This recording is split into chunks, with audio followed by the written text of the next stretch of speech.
Certainly not the way I wanted to start things off here in Ontario with a couple of breaks.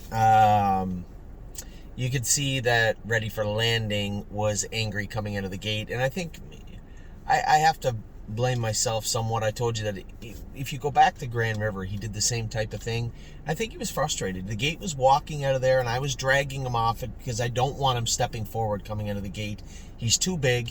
I've had enough of these tactical landings to know they're nice horses, but when they start to get a little warm, the wheels start to come off. Not that they didn't tonight. I think the trick with Ready for Landing, and I will say this, he trotted the last half in like 57 and a piece, last quarter in 28. I don't think he was on top of his game tonight. I'd said to Dominic, maybe draw his blood after the race. He just seemed like he was flat.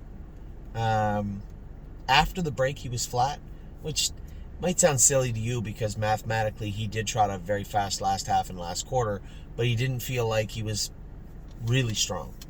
And couple that with what he did at the gate, was he maybe just a little under the weather? I don't know. But there is going to be a thin line between teaching him and frustrating him, I think, moving forward.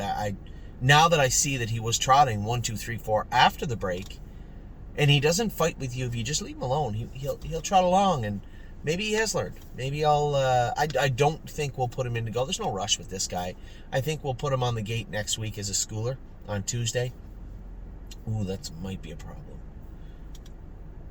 We'll see.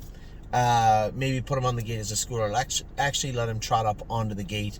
Let him trot out of there a little bit and see how he behaves. Because aside from that episode, he warmed up very well. And he warmed up the first trip very quiet. So I'm interested to see what his blood looks like. And I'm also interested to see what he'll do moving forward. I think that we're right on the precipice of him doing his work perfectly. He feels like he wants to, and I think that was just a little tantrum that he threw behind the gate. I know we already have one guy that acts up at the gate, but it's not the same. He's not worried about the gate, and he's not worried about trotting out. There's more me trying to keep him from wanting to trot out, and maybe that was my fault tonight. Maybe knowing that the gate was just walking along, maybe I should have just let him trot out a little bit. So it's on me a little bit, I guess. Lonely Lakewood, I know that Jody wishes he had that back. You know, it's hard to explain Lonely Lakewood. His first step into high gear, he'll hit himself. So you have to understand, when you go to put him in high gear, you can get him up in there and put the bit in his mouth, but getting him there, sometimes there's a little wobble here and there as he touches himself. And Jody just snapped that. Well, you could see what happened, and he knows what happened. I mean, it's hard to explain it, right? He feels like he's trotting. 1, 2, 3, 4, snap that wheel disc, bang. First one goes up and touches that jack. Maybe the next one touches his shin, and he rolls off stride. Now, if you get the bit in his mouth and snap him on the tail, you can steady him a little bit more. I don't think that'll be a problem moving forward, and if it is, we can throw the hobbles on him. But he is pretty bomb-proof, I think, for the most part. I'm speaking as somebody who doesn't usually train him, and I don't usually go with him. James thought he was great, but James kind of hit him and just let him trot the last 16th, where they were trotting. Now, you're going to see a lot of fast last quarters tonight because the wind is pretty strong at our back, but he was trotting a quarter in 27 and a piece, and then Jody just asked him for a little bit more, and he hit himself and made a break. So, an error by him, but to be fair, I may have made the same error, and so would have a lot of people made the same error. James, I wish James had have driven him because he knows him, but clearly he drove the right horse. So not the way we wanted to start our Ontario 2-year-olds off, but it is what it is.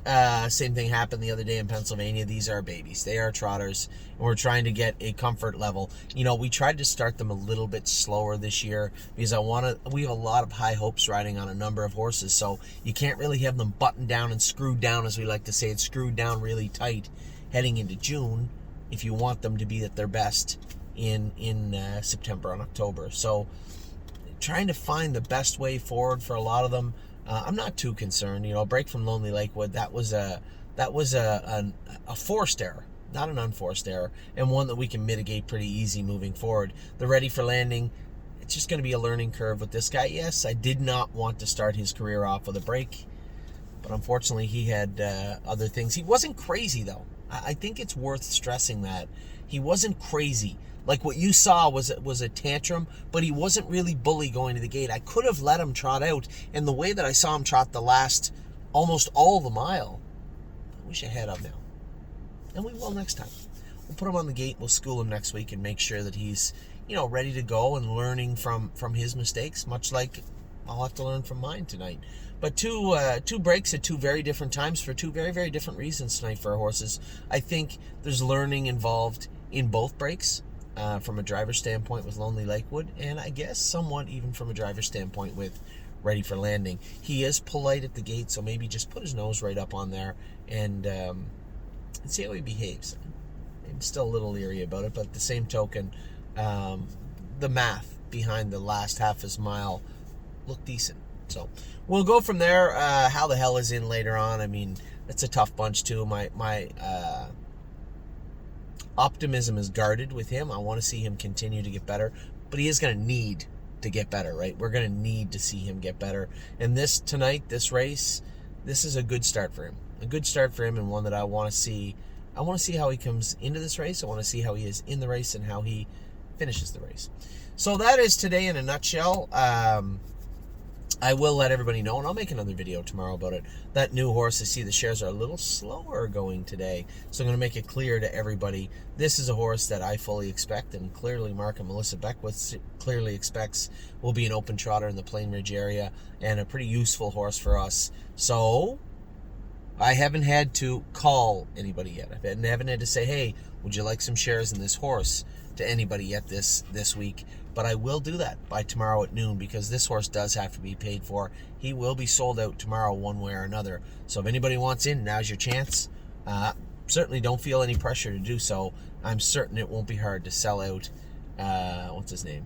Delicious Stone, DK. It won't be hard to sell that guy out tomorrow. So we'll go from there. Ollie's team, you see him coming back now. He was finishing up his game. Didn't have a great night at the plate, but did some good work pitching. Amy said he did well pitching. Made a couple of good plays on the field. And their team won. Oh, what a tough way to win. On a passed ball. There was 2 outs. Ollie's team, bottom of the 7th. They play 7 innings. Bottom of the 7th, man on third, and a passed ball wins the game. It's nice to win, but got to feel bad for that pitcher. Man, that's a tough one. Anyway, that is it. That's today in a nutshell. I'm sure we'll have lots to talk about tomorrow, but for now, I'm going to go in the house, try to mitigate my anger, and watch the end of the Jays game and go back down. You're wondering why I'm home. I'm 12 minutes from Mohawk. I'll go back down and race. I got to warm up. How the hell? But I'll go back down there for, I don't know, an hour before. Take care.